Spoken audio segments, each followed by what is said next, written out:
কি হয়েছে? আপু আমি তার উপর ইস্যু করছি, সে আমাকে হালার পুত বললো। দেখুন না, উনি আমার গায়ে হিসু করে দিয়েছে। আপনি একটু সরে যেতে পারলেন না? আরে শুধু তো হিসুই করে নাই, ও আমাকে তুই তুকারি করছে, একটা বেয়াদব। আপু আমাকে বেয়াদব বলছে মানে তোমাকে বেয়াদব বলছে। তুই আমাকে বেয়াদব বলছিস না? আরে আমি আপনাকে কখন বেয়াদব বললাম? আমি কিন্তু নিচে নামে তোর খবর করে ফেলবো। কি করবি রে তুই? তুই নাম নিচে নামায়। চলো। দুধের বাচ্চাটা একটু হিসুই না করছে আপনার গায়ে, তো কি হয়েছে? আমি আর করব না। এই করবি না মানে এখন হিসু করবি। ও আমার ছোট ছেলে। দুলহার ছোট ভাই। Sorry ball. Sorry. It's okay. এখন ওর ব্যাগটা নিয়ে রুমে নিয়ে যাবি, এক গ্লাস শরবত বানিয়ে দিবি। আমি কেন ব্যাগ? আমাদের মেহমান সেই জন্য।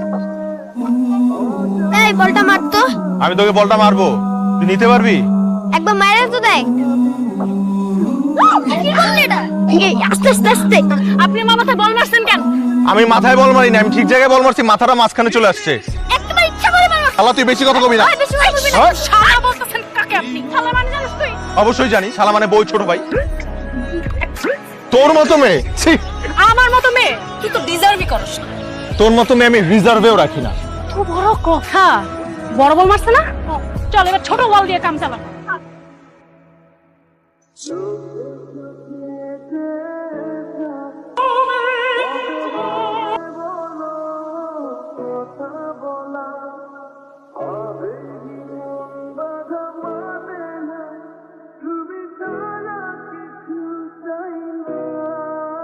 তোমার দিকে আর বেশিক্ষণ তাকায় থাকা যাবে না, আমি প্রেমে পড়ে যাবো। কিন্তু দাদি, এই বাড়িতে তোমার কিন্তু অনেক শত্রু আছে, তারা চায় তুমি এই দুনিয়া ছেড়ে খুব দ্রুত চলে যাও। যে এই মার্বেল ছিটায় দিছে তোমার নিজের নাতি আর নাতনি। তোর ছোট থেকে কোলে পিঠে করে আর তুই আমার মরণ শ্বাস আমার চোখের সামনে থেকে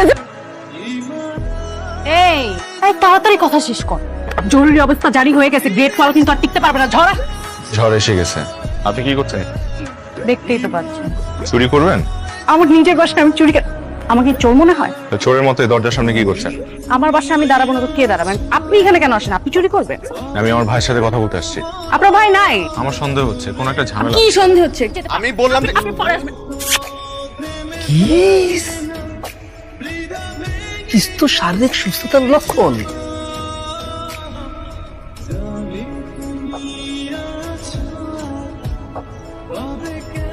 প্রথম থেকেই এই যে তোমার ছোট ভাইকে আমি ছালা বলে ডাকতাম। এখন কি রিজার্ভ ফুরিয়ে গেছে?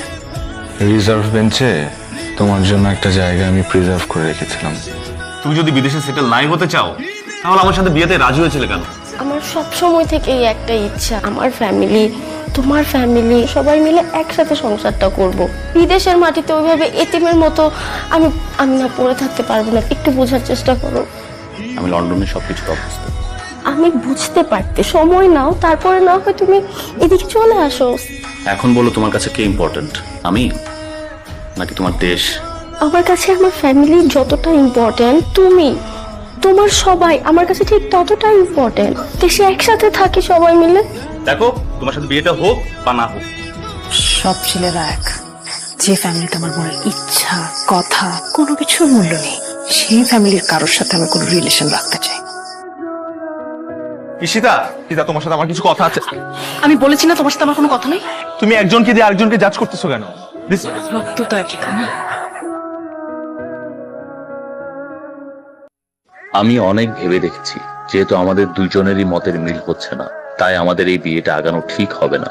এই পরিস্থিতিতে আমার পক্ষে কারো মুখোমুখি হওয়া সম্ভব না, তাই তোমাকে চিঠি দিয়ে চলে গেলাম।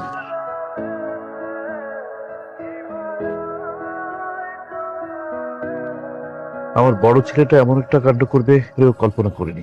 সত্যি আমি খুব লজ্জিত। ছেলেমেয়েরা যখন বড় হয় তখন তারা তাদের সিদ্ধান্ত অনুযায়ী চলে। সে তার সিদ্ধান্ত দিয়ে চলে গেছে, এতে আপনাদের কি বলার আছে বলেন। কিন্তু এই বিয়েটা হবে।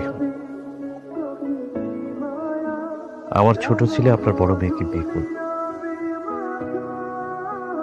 কিন্তু ওদের মতামতটা নেওয়া উচিত না? তোর কি মত, কোনো আপত্তি আছে? তোমরা যেটা বলবে ঠিক সেটাই হবে। তোরও তো নিশ্চয়ই কিছু বলার নেই, তাই না? না বাবা, আমার কিছুই বলার নেই। এই বিয়েটা হলে যদি দু পরিবারের সম্মান রক্ষা হয় তাকে, তাহলে আমি বিয়েটা করব।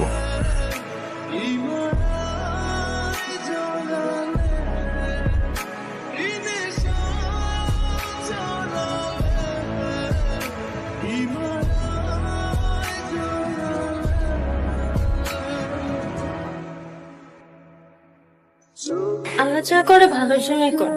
আচ্ছা, আপনি কি এরকমই একটু কম কম কথা বলেন? কই না তো। যেমন কি রং পছন্দ, কি খেতে পছন্দ করেন, কিছু তো জানি না। জেনে যাবেন, আস্তে আস্তে সব জেনে যাবেন।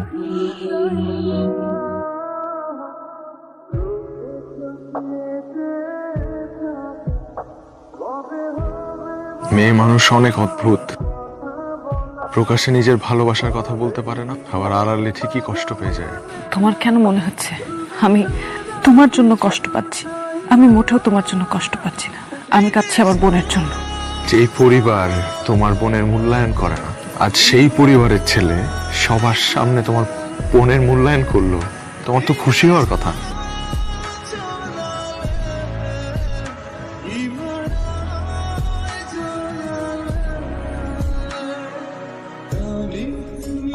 শুভ কাজটা শেষ করি আর কি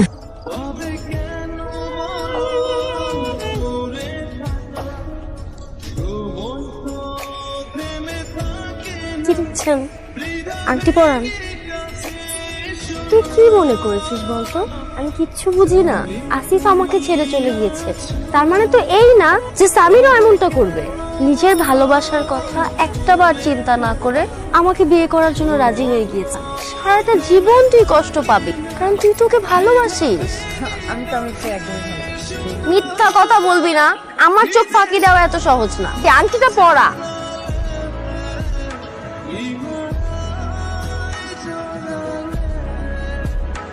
বাহ